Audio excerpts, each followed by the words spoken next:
Hi everybody and welcome to Out of the Gate, Daily Racing Form's weekend handicapping preview program. I'm Dan Illman. Thanks so much for watching. Here's what's coming up in this week's edition of Out of the Gate. Lots of turf races to discuss. The DRF Bets race of the day for Saturday is the Grade 1 Fourstardave Handicap at Saratoga. Plus we're going to cover two Breeders' Cup Challenge Series win-in-your-in races from Arlington, the prestigious Arlington Million and the Grade 1 Beverly D Stakes. Nicole Russo's Pedigree Pick segment focuses on two-year-olds in Southern California for the Best Pal Stakes. JK's Play of the Day, a multiple race wager, a daily double at Saratoga. David Aragona's Timeform US Spotlight, the feature at Saratoga, the Grade 1 Fourstardave Handicap. Plus, DRF handicappers Matt Bernier, Mike Beer, and I will give you horses to watch, best bets, and lots more. So let's break Out of the Gate. We begin Out of the Gate with our horse watch segment. Matt, are you chasing Lionite now? Are you guilty of chasing a horse? Yeah, I might be at this point. We're going to go back and take a look at his West Virginia Derby last weekend out at Mountaineer, and I understand there's really nothing in this video clip that we're going to show that stands out, but I think more importantly, you need to understand what was happening at Mountaineer on West Virginia Derby Day. It was impossible to make up any ground, and Lionite's coming from way out of it. He was the only horse to make up any sort of significant ground. You see Mr. Freeze out there. He's going to go off and win by the length of the stretch with a giant triple-digit buyer. I just feel like Lionite never really had an opportunity considering the way the track was playing at Mountaineer. We're accustomed to the inside being bad on West Virginia Derby Day. Well, apparently this time around, it was all speed. I think Lionite is better than he showed in that race. Mike, the winner of the two-year-old maiden race on Whitney Day usually starts in the hopeful, and I think there's no exception this year. Mucho impressive performance for a Bill Mott second-time starter.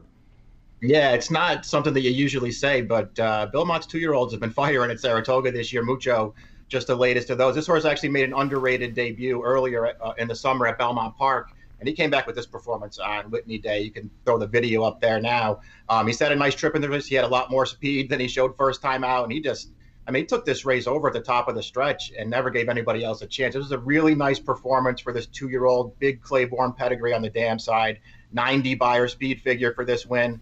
I think you're right, Dan. It's honor the hopeful with this horse. This horse is the goods. You're right about that underrated debut. Very professional. Loved the way he was striding away at the end of that maiden race. I'm going to go out to Southern California, and that's where Tom Proctor got Cambodia good last year, winning the Yellow Ribbon, winning the Maybe. Actually ran third in the Breeders' Cup Filly and Mare Turf. To kick off her six-year-old campaign, Tom Proctor got a little bit ambitious. Ran Cambodia in the Grade 1, Jenny Wiley. Ran her in the Grade 1, Just a Game. Just two tough spots for this mare. Sent her right back out to Southern California for this year's Yellow Ribbon. She's had a great trip. She's got good stalking ability, and she's taking this thing over at the 3/16 pole right now, and she's not in danger of losing. She wins with a 95 buyer speed figure. Don't expect to see her in this year's Breeders' Cup Filly and Mare Turf. It's at Churchill Downs. It's at 11 furlongs. It's a little bit too far for Cambodia, but do expect to continue to see her in Southern California. I expect her to defend that Grade 2 John C. Maybe title later this summer, and then in the fall, perhaps in her final start of her career, you might see her in the Grade 1 Matriarch. That's the ultimate goal for Cambodia, trained by Tom Proctor. Let's get to some handicapping. The Grade 1 Fourstardave Handicap is Saturday's DRF Bets Race of the Day. Let's take a look at the field for Saturday's DRF Bets Race of the Day. It's the Grade 1 Fourstardave Handicap going 1 mile on the inner turf at Saratoga. Carded as race number 8. $500,000 is the purse. You can access free Formulator past performances for this race on the Race of the Day event page at drf.com for expanded stakes analysis. All the graded stakes previews this weekend. Head on over to video.drf.com or the Daily Racing Form YouTube channel. Matt, the number 5, Heart to Heart, is just a consistent racehorse. He shows up each and every time, but does the presence of Voodoo Song in this race hurt this front runner's chances? Yeah, it probably takes his chances down slightly, but at the end of the day, I think the important thing about the Shoemaker Mile most recently out at Santa Anita, okay, the fact that he didn't win, that's not really the big story. The story is he sat off a horse and actually took over. We can take a look at the stretch run now, and he's just going to get run down at the very end by Hunt, but it makes me wonder now, if it's 7 years old, does he have all of a sudden a different gear? Does he have the ability to sit off a target and make up some ground? To me, he was always the heartless Heart to Heart, where if you put a straw in his path, he wasn't going to go on with it. Now, all of a sudden, if you think he can successfully sit, maybe he's a little bit interesting in here. Mike, let's talk about Yoshida, who is just so impressive. 2 starts back in his first race of the year at Churchill Downs. He had to deal with a layoff. He had to deal with yielding turf conditions. Nothing impressive. Shipped him overseas in Royal Ascot. And, you know, he ran really well in that Queen Anne. Yeah, it was nice to see him back up his 4-year-old debut with the Queen Anne, because you're right. That felt like a difficult spot for him, a straightaway mile against some good Europeans. He ran really well in that race. We can put the replay up of that where, you know, you're going to see Yoshida in the mix in this race in the very late stages, and he has a real shot to win this thing. He doesn't quite get there, but this was a good performance. I just think he's come back really, really well as a 4-year-old this year. You know, and this is no disrespect to Heart, who's a dual Grade 1 winner this year. You know, I just think Yoshida's the horse to beat. Based on his last 2 races, I think he is the horse to beat in this race. And the presence of Voodoo Song to sort of keep Heart honest on the lead only enhances his chances in this race. It also enhances the chances of the number 3 Divisadero, who is cross-centered in the Arlington Million, but will run in Saturday's Fourstardave. And Matt, I think you like him at this shorter distance. His kick might be effective, especially if Heart and Voodoo Song hook up. Yeah, that's kind of the way that I'm looking at this. This shorter distance, I think, is beneficial. We can go back to his first start off of a considerable layoff. This was in the Monmouth Cup down at Monmouth Park. You see him on the outside now. He's going to come with this run. Keep in mind, this race is at 9 furlongs. I think he's better off sort of in that mile and 1/8 sort of distance. And as opposed to the Arlington Million at 10 furlongs, I just think there's a scenario where he's going to get the pace on Saturday afternoon. This mile, to me, this is kind of a big race for Divisadero going forward, because if he runs really well here, now all of a sudden you've got a race for him possibly come Breeders' Cup time in a race like the mile. I'm with Mike on this one. I like the number 7 Yoshida. There was considerable buzz about this horse from the start of his career, and in several occasions last season he just couldn't get over the hump for one reason or another. Sometimes it was trips, sometimes it wasn't good enough. It looks like he has come back bigger and stronger and is ready to fulfill his potential in a race like the Grade 1 Fourstardave. Yoshida, my pick in the feature race at Saratoga on Saturday. Nicole Russo's Pedigree Pick segment focuses on the feature race at Del Mar on Saturday, the Best Pal Stakes for 2-year-olds, and then Peter Thomas Fornatella takes a look at the latest news and notes in the world of handicapping tournaments. Then after break, come on back. We've got 2 Breeders' Cup win-in-your-in races from Arlington Park. Hey guys, Nicole Russo coming to you for Out of the Gate. Standing here in Saratoga Springs, but I'm going to take you to the opposite coast for this segment this week to look at the Grade 2 Best Pal Stakes for 2-year-olds at Del Mar. A field of 5, including one of the most hyped 2-year-olds in California. I want to take a look at him because he'd be a worthy winner, but also talk a little bit about a bit of a sleeper who I think will develop throughout the fall. Of course, we'll start with the aforementioned Instagram, a powerhouse 10-length debut winner with an 88 buyer. The $1.2 million Phasic Gulfstream purchase is by Into Mischief, among the nation's leading juvenile sires. The female family, nothing but speed and juvenile ability. Dam Assets of War, whose first 2 dams are graded winners, was a winner at 2, and her first foal, a full sister to Instagram, was a stakes juvenile last year. Family of Grade 1 Spinaway winner Irish Smoke, and a book review, a Grade 1 winner at 7 furlongs. So no surprise that Instagram is a standout 2-year-old, but I will question him going around 2 turns later on. Now, one horse I won't question when the distances get longer, and who should even appreciate the extra furlong he gets Saturday, is Mason Dixon, a son of Belmont winner Union Rags, who has some nice middle route stakes performers out there. Dam Caterbug, also a stakes winner, and a half-sister bred on the same AP Indy line cross to 2 other stakes winners. Her son Sumner, a full sibling to Mason Dixon, was a nice winner on Wednesday at Saratoga. Mason Dixon's 3rd dam is Grade 1 winner Dream Deal, half to another Belmont winner. It's an active family that has produced several Grade 1 winners. Mason Dixon taking a big step up in class here, but I will keep an eye out for him as he progresses. That's all from me this week on Out of the Gate. Now let's get you over to Peter for some tournament talk.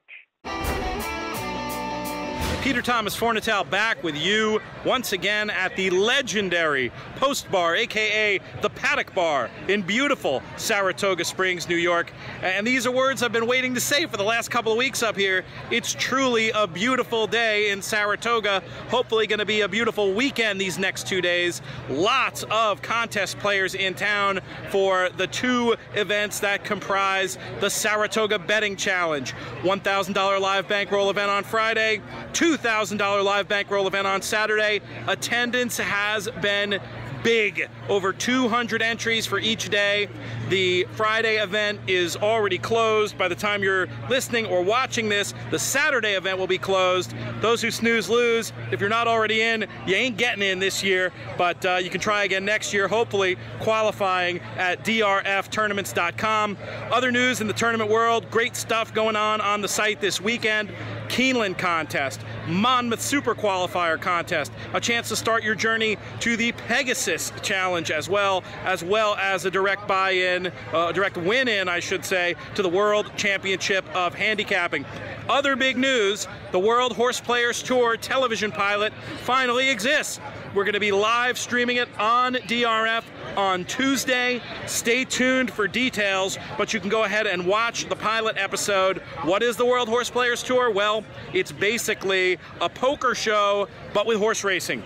We've got the first ever live bankroll final table. You're going to recognize a lot of the faces and names, both at the table if you're somebody who follows contests closely, and also hosting and commentating on the show. Gabby Gaudette and Matt Bernier are the hosts. Jonathan Kinchin and I providing play-by-play and color commentary along the way. It's a pretty thrilling ride in my own personal and humble opinion, and you'll get a chance to check it out on DRF or via the archive later on YouTube.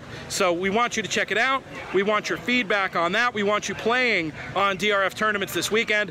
Here in the Paddock Bar is where I will be for much of the weekend. Feel free to come by and say hello. Always fun to meet listeners, people who watch Out of the Gate, etc. Please come by and say hello. I might even have some extra books in my knapsack if you're interested in catching up on Harvey Pack's great memoir. So much fun shooting those videos that have been going live weekly on DRF TV with Harvey. His book is a wonderful compendium of those stories. I've also got The Winning Contest Player and Mike Maloney's book, Betting with an Edge. Feel free to ask for a signed copy of those as well.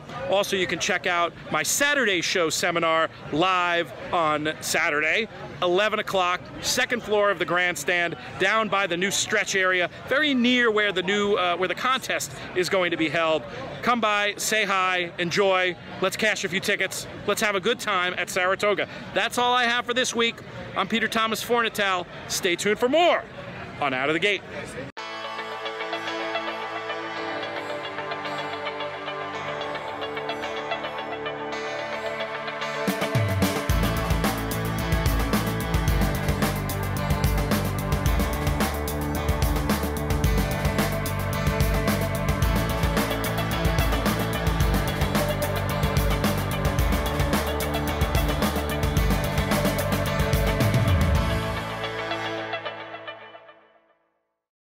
Are you a horse player looking to raise your game? For over 120 years, expert handicappers have relied on Daily Racing Form as their must-have source for news and data, featuring exclusive buyer speed figures, Timeform US pace figures, and integrated replays. DRF Formulator is the most powerful handicapping tool on the market today. Use what the pros use. Go to drf.com/formulator and enter code DRFTV to get your first card free. drf.com. Raise your game. Welcome back to Out of the Gate. Let's throw up the field for the Grade 1 Arlington Million. It's the 36th edition of the prestigious Million at 1.25 miles on the turf. For expanded stakes previews of all the graded stakes races, including the Arlington Million this weekend, head on over to video.drf.com or the Daily Racing Form YouTube channel. We'll take out the number 4 Divisadero. He will run in the Fourstardave at Saratoga. Matt Chad Brown, very well represented, obviously. The 10 Robert Bruce came here with a big reputation, and he's really done nothing to sully that reputation in 2 starts here. No, unfortunately for him, he was a little bit unlucky in the Manhattan most recently, but I think you can tell that there's some talent here, and he actually belongs and fits at this level. We're going to go back and take a look at his Fort Marcy. This was his U.S. debut 2 starts back, and I just liked everything about it. I know this is a relatively soft setup as far as the trip is concerned, but you're going to see him split horses, and I just love the way that he finishes. He gets his final 1/8 of a mile in 10:95. I think there's a scenario where in the Manhattan, if he doesn't get all bottled up in amongst horses and bounced around, he at least threatens for the victory. And I understand maybe that's a silly thing to say just at face value, but when you go back and watch, he's one of the few ones making up ground at the end. I think he's sitting on a big race here on Saturday, and he might not be anywhere near a favorite. He might be in that 9-2, 5-1 range. Mike, it's a shame that Chad's number 3, Almanar's had so many injuries throughout his career, because last spring it looked like he was going to become one of the top turf horses in the country. Then he got hurt, but he came back with a vengeance at Belmont. Yeah, it's going to be interesting to see what he does in the Million. I think with him going into Saturday's race, I think you just worry more about distance than you do anything else. The distance is a real question for him because they've never really tried to stretch him out much beyond 9 furlongs anyway. But he's a multiple group winner in France before he got here. He's a Grade 1 winner over here. And this is his return from that long layoff that you were mentioning, Dan. This was on Belmont Stakes weekend at Belmont, an allowance race. He only wins it by a neck. He was a little bit fresh early in this race, a little bit hard to settle down. But once he did, he came with this run through the stretch. It's a short margin of victory, but he wins this race very easily. You can see he's going to roll right by these horses in the stretch, and he is under strong handling to the wire.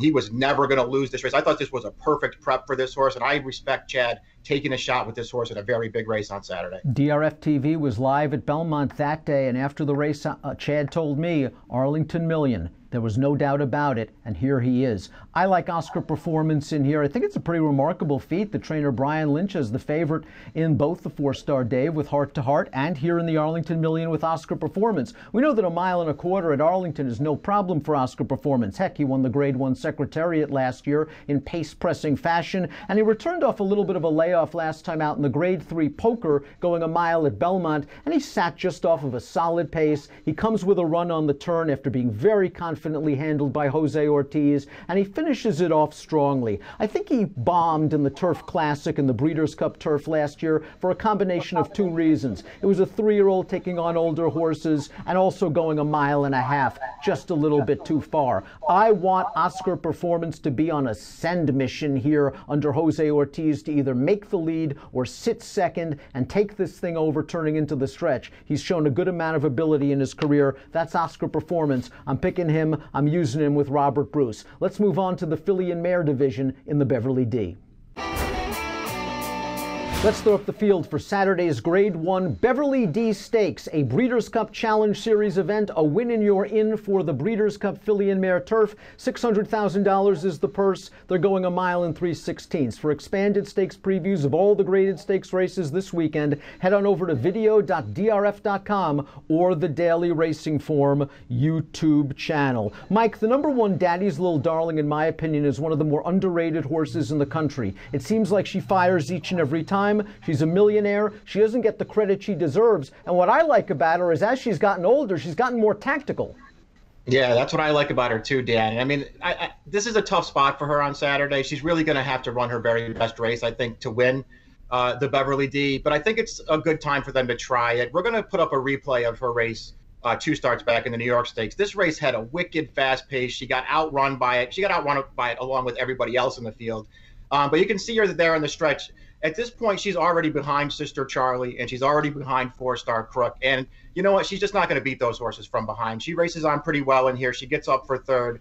I think the key to her on Saturday is to get in front of those 2 horses. And she has shown the kind of tactical speed to do it. They brought her out of this race to the local prep for the Beverly D, the Modesty. She kept close to a solid pace that day. She cruised by those horses and won easily. Weaker field, yes, but that's the running style she needs to employ on Saturday. Get in front of the favorites and then try and out-kick them to the wire. Matt, you were very, very impressed with the 3-year-old filly Athena's North American debut. Are you worried about a Euro bounce?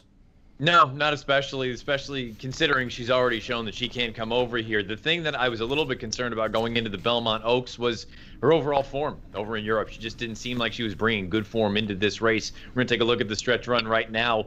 You can't argue with the pedigree on this filly. She's absolutely beautifully bred, arguably the best bred horse in the entire world, but you needed to go out there and prove it on the racetrack, and she did just that in the Belmont Oaks. She just buries this field, and I thought it was a decent group of 3-year-old fillies. This distance, the connections have made it clear they think 1.25 miles is what she wants.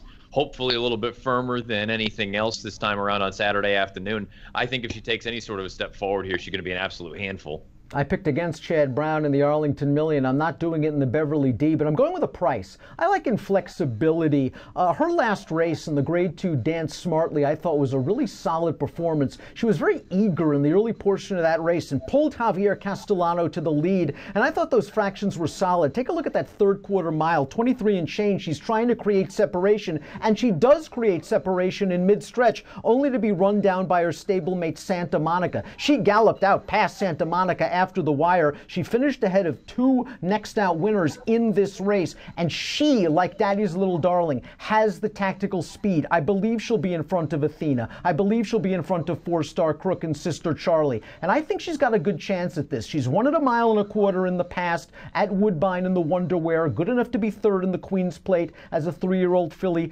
taking on the boys. I think this tactical filly is continuing to improve for Chad Brown. 8-1 on the morning line. I'll go with inflexibility to pull off a minor upset in the Beverly D. JK's play of the day, a daily double at Saratoga. The Timeform U.S. Spotlight. Well, David Aragona is going to take a look at the feature at the spa, the 4-Star Dave. Let's go to those segments right now. Hey everybody, welcome to JK's Play of the Day. I'm hanging out, the little house on the east side, Pete Fornatel's humble abode. We had the World Horse Players Tour premier event early this week. Now it's time for some action. I'm going to keep it here at Saratoga. A daily double. The pick 4 is going to be tough. There's a stake race in there that's a little bit challenging. I like the 4-Star Dave. I like the allowance race after that. I'm going to give you a daily double starting in race 8. This is one of the most difficult races in the history of races for me to handicap. 2 of my favorite horses of all time, both in the same spot. Devisidero, the 3 horse in the 4-Star Dave. The 7, Yoshida. This is tough. This is like picking between 2 of your favorite kids, right? Who do you like more? I'm going to go with Yoshida here. I think Devisidero is a talented horse. I think the mile is probably a tad bit sharp for him. Yoshida has shown his ability. He ran huge in the straight mile at Ascot. I think he's going to get the setup he needs with Heart to Heart and Voodoo Song in this spot. Both of them should keep each other busy. And look, I love Jose Ortiz, but when I see Manny Franco on a horse and a move to Manny Franco, I always get excited. I think the kid tries extremely hard. He's got the great coaching by Angel Cordero, one of the greatest jockeys to ever walk on this planet. I think that Yoshida could be tough in here with Jose Ortiz out, Manny Franco in. Very excited about a chance to see him run. Going on to the 9th race, it's an allowance race. I think the one pattern recognition is one you have to use. It's going to be forwardly placed. He's drawn inside. The horse has run really big races in the past. You can't toss the horse. It's Chad Brown, Saratoga. I'm going to move with the 2 Phi Beta Express, the allowance race they ran on July 7th, and the 5 Breaking the Rules. I've been trying to beat Breaking the Rules for a long time. However, Breaking the Rules last time, going 6.5, ran really, really well, closing into blue fractions. I think that horse could be tough in here. I'm going to use the 1, the 2, and the 5. Starting with my man Yoshida. If Devisidero wins, I warned you, but I'm going to single Yoshida in that spot. Good luck, and we'll see you next week. Hi, everyone. This is David Aragona with this week's Timeform U.S. Spotlight. We're going to take a look at the big race on Saturday at Saratoga. It's the Grade 1 4-Star Dave Handicap, going 1 mile on the turf for older horses. It's the 8th race. It only drew 6 horses that are entered for the turf, but they're the right 6 because all of the horses that are entered are really deserving of getting a Grade 1 victory. It's a highly competitive race. We'll take a look at the Timeform US pace projector up in the right-hand corner of the screen, and you'll see the 2 speeds in this race with the number 5 and number 6, Heart to Heart and Voodoo Song. It's going to be very interesting to see how they play the break, Julian Leparoux on Heart to Heart and Jose Lezcano on Voodoo Song, because both of these horses are at their best when they're able to secure the front end. And you would think that Voodoo Song is the one that's going to have to go on because he hasn't been quite as effective rating as Heart to Heart has in recent starts. But whoever gets the lead is going to have the advantage. Both of these horses are definitely major contenders in this race. Heart to Heart's the morning line favorite. I think he has to be considered the horse to beat based on his 2018 resume. He's a horse that had struggled to win Grade 1 races in the past, but that's not been the case this year. He's just a next shy of winning 3 Grade 1 races in his last 3 starts. Last time out in the Shoemaker Mile, I think it was a little disappointing he didn't get the win there because he just looked to be better than that field, and that was a situation where Leparoux was forced to raid him off another horse, and he was very game at the end of that race, but he still was not able to produce that same kick that he's able to, and he's able to secure the early lead in his races. So it's going to be interesting to see against this top class field if he is able to stalk and win this race. I'm a little skeptical. I think he's a horse that you have to use because he's just super talented, and he obviously loves the Saratoga race course. He handles some given the ground, which we might have on Saturday. But as the favorite, I want to go somewhere else in here. We'll take a look at the horse right to his outside, Voodoo Song. He was the phenomenon of Saratoga last year, winning a remarkable 4 races in the 7-week meet, going from a $40,000 claimer all the way up to the Grade 3 Saranac by Labor Day. This year, I think he's actually come back as a better horse. His 3rd place finish in the Poker 3-back in arguably the toughest mile race that's been run all year in the U.S. He was 3rd that day behind Oscar Performance, one of the top turf horses in the country, and today's rival Made You Look.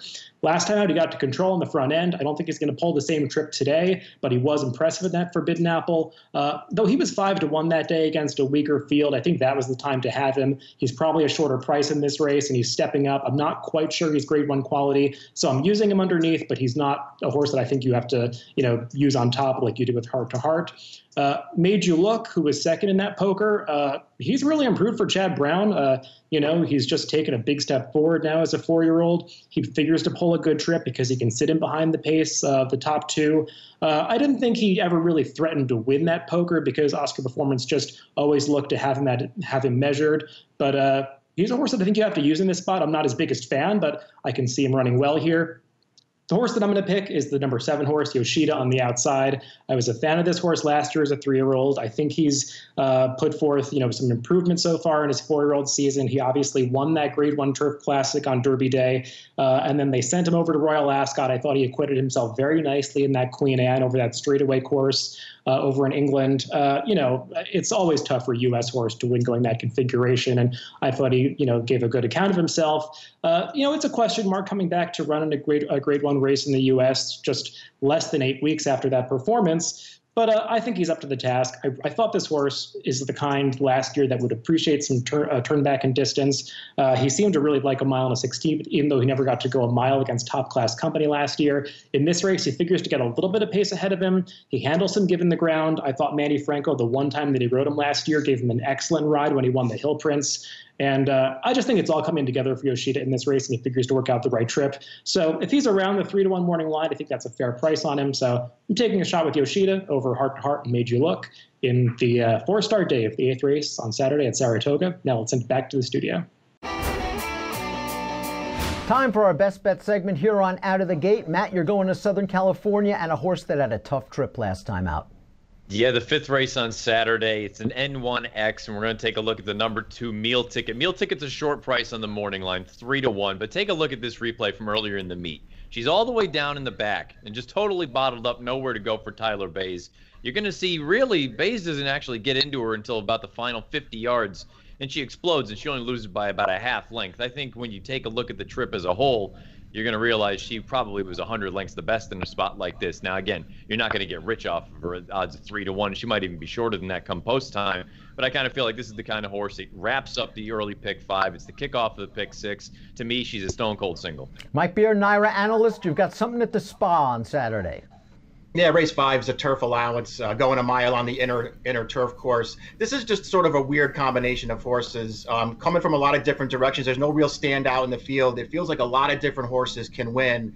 And I want to bet the JY in this race. He's number 8 on Saturday. This is a horse who has found really good tactical speed this year since he's come back from a layoff, and that's going to work to his advantage in this race. There's not a ton of pace, but he's going to be able to get forward from the outside post. We're going to show the replay of his win 2 starts back at Belmont Park. We're picking it up into the stretch here, and there he is up the inside. He was held up behind horses around the turn here, couldn't get his run going until very late in the game. But you're going to see him come with a good finish to run down a clear leader at the end here. This was maybe the best race the JY has ever run. He came back out of this race. He got into some traffic on the turn and was too late, finishing 3rd. I just think this horse has come back in real good form, and he fits this race very, very well. At 8-1 on the morning line, I'm going to take a chance with this horse. I'll go to the co-feature at Saratoga on Saturday. That's the Grade 2 Adirondack Stakes, race number 3. And I'm going to try to beat the favorite, Lyrical Lady, who is so impressive, winning her career debut earlier this meet in gate-to-wire fashion. Maybe Lyrical Lady is a budding star for Steve Asmus, and she worked in 20 and change, sold for $625,000, and dusted her field in her career debut. But I'm going to go against her with Virginia Eloise for trainer Todd Pletcher. Let's go back to her career debut, and take note, this is at 6 furlongs. A lot of these other fillies are stretching out. Virginia Eloise was up close to this pace from the start in a 4-ply pace battle, was actually outpaced on the turn and looked like she was in deep water, and she professionally wears down the inferior competition in the stretch while in tight. I thought this was a professional, solid performance for a well-bred filly. She is a daughter of Curlin, out of an unplaced half-sister to Liam's Map, Not This Time, and stakes-winning sprinter Taylor S. She gets speed from the bottom of her pedigree as well. The Second Dam, a graded stakes-winning dirt sprinter. We know Pletcher can pop with these 2-year-olds. I like that Virginia Eloise is 1 at 6 furlongs, and I like that she drew outside of Lyrical Lady, where maybe she can shadow the favorite going into the turn. A small chance with Virginia Eloise in the Grade 2 Adirondack for my best bet. We thank you for watching Out of the Gate this week, and remind you to follow all of DRF TV's video offerings on Twitter at DRF Video. And for the latest news and notes from America's Turf Authority Daily Racing Form, follow on Twitter at DRF Inside Post. Best of luck when your horses break out of the gate.